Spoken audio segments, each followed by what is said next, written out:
Assalamualaikum warahmatullahi wabarakatuh.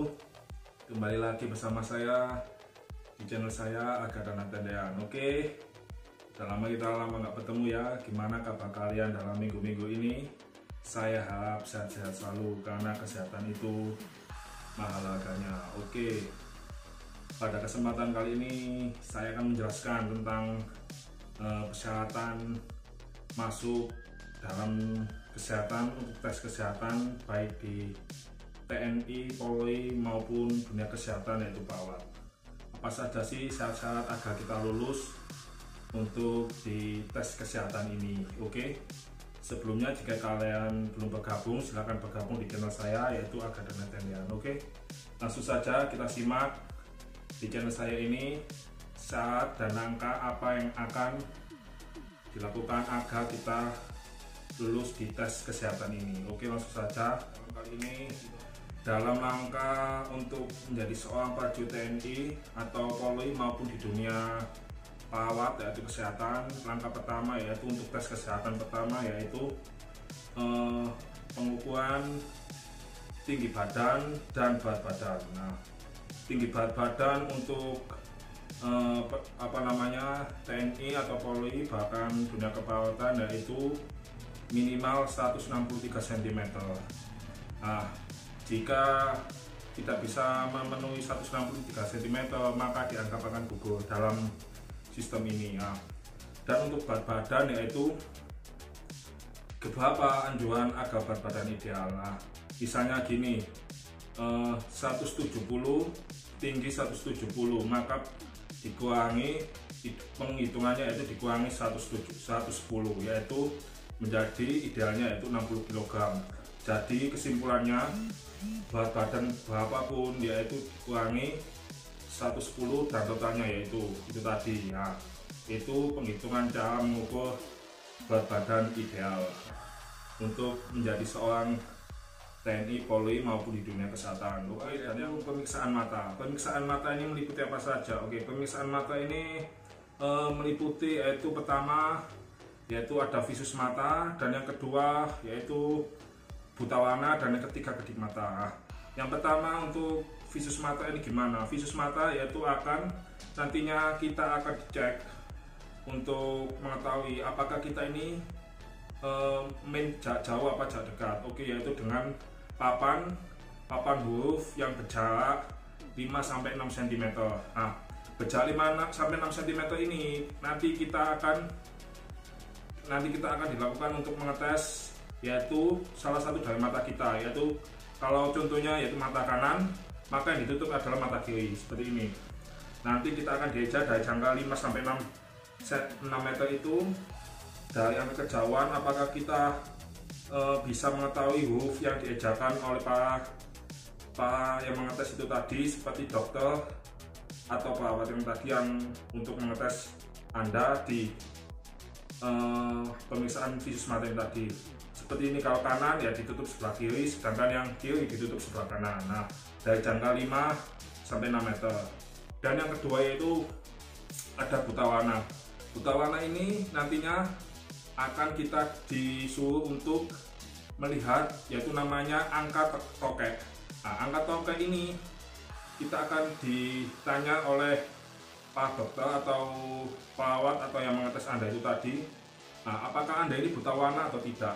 Nah, contoh angka 79 dalam huruf tokek. Nah, kalau dia tidak buta warna ya dia normal-normal saja dan pasti akan lolos di tahap buta warna ini tadi. Nah, contohnya itu tadi, itu yaitu untuk mengetahui Anda buta warna atau tidak.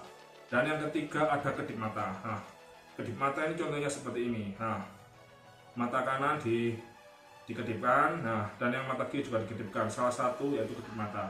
Kalau tidak bisa berkedip maka itu namanya tidak normal. Nah, dalam pemeriksaan kesehatan itu kedip mata untuk menjalani tes kesehatan di anggota tentara, Polri maupun perawat juga seperti itu ya, agar nantinya dalam menembak atau menerima mengenai sasaran harus tepat. Nah, itu agar kedip mata itu tadi. Nah, Dan yang ketiga ada pemeriksaan THT. Nah, THT ini apa? THT yaitu telinga, hidung, dan tenggorokan. Nah, pertama yaitu telinga. Telinga ini punya fungsinya yaitu kita akan dicek telinga kita, apakah genang telinga kita ini ada yang robek atau yang ada tidak. Nah, ini pemeriksaan telinga itu seperti itu. Dan yang kedua ini pemeriksaan hidung. Pemeriksaan hidung ini kita dicek apakah sinus kita bermasalah atau terdapat polip di hidung kita.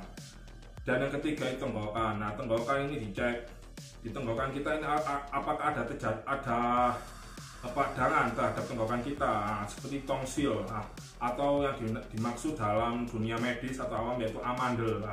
Amandel ini harus kita segera operasi jika ingin lulus untuk tes di TNI, Polri maupun dunia kesehatan. Nah, karena apa? Amandel ini sangat mengganggu sekali bagi teman-teman ya. Kalau punya amandel segera dioperasi karena bisa menghambat laju kita untuk menjadi seorang TNI, Polri maupun di dunia kesehatan. Nah, itu tadi.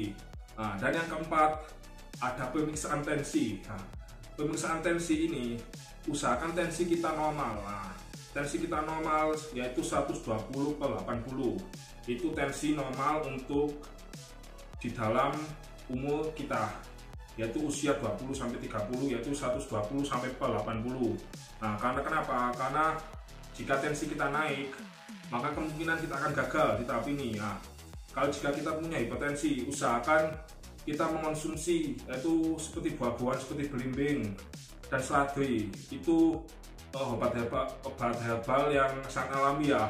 Jika obat awalnya yaitu saya kasih bocoran yaitu amlodipin atau nifedipin. Nah, ini obat untuk penurun tekanan darah tinggi atau dinamakan hipertensi. Nah, dan yang ada pemeriksaan genitalia. Nah, pemeriksaan genitalia yaitu atau kelamin. Nah, pemeriksaan kelamin ini meliputi apa saja? Pemeriksaan kelamin ini meliputi Anda punya varicocele atau tidak. Nanti kita akan disuruh gini ya. Contoh seperti ini. Pasti itu tak akan terasa. Dan dokter akan maba di kemaluan kalian. Nah, disutip gini sekitar 1 menit atau 2 menit. Nah, jika di alat kelamin kalian terdapat seperti ada ototnya, maka itu bisa disebut dengan atau kayak jelas kayak otot seperti cacing. Nah, maka itu disebut varicocele. Nah, varicocele ini bisa dioperasi dan bisa disembuhkan, tapi harus rutin. Nah, dan yang keenam ada pemeriksaan anus. Nah, pemeriksaan anus ini nantinya sama seperti pemeriksaan genitalia itu tadi. Kita akan disuruh nungging, nah, nungging seperti ini, dan kita akan disuruh begini, disuruh niup, disuruh niup, dan dicek seperti ini. Nah, nanti akan dipakai senter. Apakah di anus kalian itu terdapat hemoroid atau tidak? Jika kalian terdapat hemoroid, maka kalian akan dianjurkan untuk mengoperasi itu tadi agar hemoroid itu segera hilang. Dan juga bisa diobati karena hemoroid ini itu tadi bisa diobati. Jika tidak bisa diobati, maka kemungkinan untuk tes kesehatan ini kalian akan gugur. Nah, yaitu tadi untuk pemeriksaan anus yaitu terdapat hemoroid atau tidaknya. Dokter pasti akan memeriksa itu tadi di tahap kesehatan. Nah, dan yang ketujuh ada pemeriksaan kulit. Nah, pemeriksaan kulit ini, area kulit ini kita akan diperiksa oleh kulit. Kulit ini sekitar kulit kita, apakah terdapat cacat atau tidaknya, atau terdapat panu atau kadas, atau terdapat luka bakal. Karena kalau kulit kalian jika terdapat luka bakal atau luka apapun, pasti nantinya di tes kesehatan ini pasti akan terkena coretan ya. Ada tulisan. Nah, pasti itu terjadi di pemeriksaan kulit ini. Oke, dan yang kedelapan ada pemeriksaan tremor. Seperti ini. Nanti kalian akan dites seperti ini. Jika kalian tremor seperti ini, maka sudah pasti nantinya kalian pasti akan kena coretan. Nah, usahakan kalian tenang dan rileks. Karena tremor ini kalau kita gugup pasti kita akan gini. Usahakan kalian rileks dan tenang jika menghadapi tes tremor seperti ini. Oke. Dan yang ke-9 yaitu ada tes kaki, yaitu tes kaki ini nantinya akan kita cek apakah kita terkena letter X atau letter O. Nah, dan diukur seberapa letter X kita atau letter O kita. Jika kita terlalu letter X, maka kita pasti akan gugur di dalam tes ini. Nah, dan letter O pasti juga akan gugur kalau sangat-sangat letter X-nya dan letter O-nya ini sangat jaraknya jauh sekali ya, karena di dalam tahap kaki ini kita juga akan dibatasi untuk letter X dan letter O ini, yaitu tes donor darah. Tes donor darah ini kenapa semua dari pelamar menjadi anggota TNI, Polri maupun di tes kesehatan akan dicek donor darah. Cek donor darah ini fungsinya gunanya untuk mendeteksi apakah kalian ini terinfeksi virus atau tidak. Contohnya virus itu seperti apa? Contohnya virus itu seperti virus hepatitis seperti hepatitis B dan virus HIV, dan yang booming lagi sekarang yaitu virus COVID-19 atau yang disemakan coronavirus Decennial 19 ini ya. Itu gunanya untuk pemeriksaan golongan darah atau donor darah ini, gunanya untuk mendeteksi apakah di darah kalian itu terdapat virus atau tidak. Nah, jika darah kalian ini tidak terdapat virus, normal-normal saja, maka kalian akan lolos di tahap ini. Jika kalian darah kalian ini ada virusnya seperti hepatitis, HIV, bahkan COVID-19 ini, maka sudah dipastikan kalian akan gugur di dalam. 11 ada pemeriksaan gigi. Nah, pemeriksaan gigi ini nantinya kita akan dicek oleh dokter spesialis gigi apakah gigi kita ini bermasalah atau tidak, atau rata atau tidak, serta berlubang atau tidak. Usahakan gigi kita ini tidak berlubang, karena kalau gigi kita berlubang maka akan mengurangi penilaian untuk tes kesehatan ini ya. Gigi biasanya dalam tes kesehatan ini maksimal 2 lubang, itu pun sangat mempengaruhi jika nantinya saingan kalian tidak ada lubangnya. Nah, usahakan gigi kalian tidak berlubang ya. Jika ada lubangnya segera ditempel. Nah, seperti ini. Dan gigi kalian ini usahakan jangan renggang, usahakan nempel. Jika menggang gigi kalian juga akan pengurangan nilai. Nah, ini yang terjadi pada pemeriksaan gigi. Nah, gigi yang rapi, gigi yang putih itu yang akan dinilai dokter yang lebih bagus. Nah, usahakan jaga kesehatan kalian agar supaya sehat-sehat selalu. Oke, ya saya akhiri, kurang lebihnya itu tadi penjelasan saya untuk syarat dan langkah agar kalian menjadi seorang prajurit Tentara Nasional Indonesia, Polri maupun di dunia perawat atau kesehatan. Kurang lebihnya saya mohon maaf bila ada kata salah dan penjelasan saya kurang, mohon dimaafkan. Wassalamualaikum warahmatullahi wabarakatuh. Bersama merawat masyarakat sehat selalu, salam PPNI, dan semoga selalu diberi kesehatan. Oke, salam sejawat, bye bye.